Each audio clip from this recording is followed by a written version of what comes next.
Talk about this search. If you have a security camera at your front door, chances are you never really set it up or thought twice about the storage or the subscription options.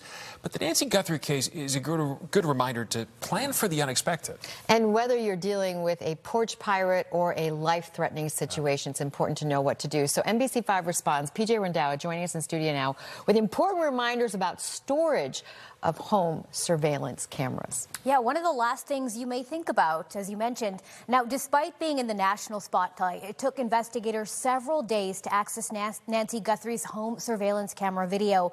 Investigators say they had to work with Google to retrieve the video from the night she disappeared. Google owns Nest, the brand of camera Nancy had in her home. Security experts tell NBC5 Response having a subscription plan for a doorbell camera could give you and your loved ones instant access to your footage because video is automatically saved to the cloud. They also recommend an SD card for on-site storage as well in case your internet goes down. Having instant access to your video could make all the difference in an emergency situation. But one expert also warns that simply owning a doorbell camera can create a false sense of security. But for instance, to have just a doorbell camera and not have your driveway, your gate, not have your side of your house, the rear of your house, your pool area. I mean, think of all the data that would have been at the police's access should they have actually had a camera system that gave real coverage to the property.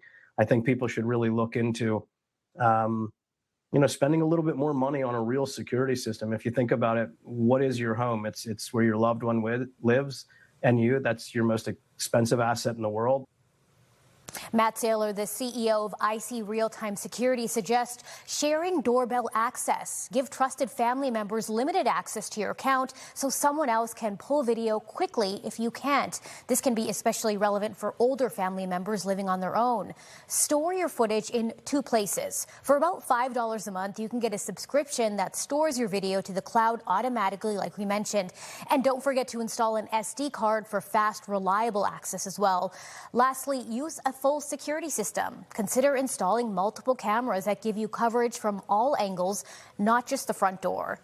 Now, an important reminder, even though video was retrieved in this case, security experts say that's not the norm, and you can't count on getting any footage that you don't pay to store or store on your own device. Each company has their own policies for how long they store data on the back end, but you absolutely cannot count on getting access to it, even with law enforcement intervention. Stefan and Allison? We saw how long it took for them to get this footage in this case. Yeah. Such good information. Thank you, PJ. Thanks.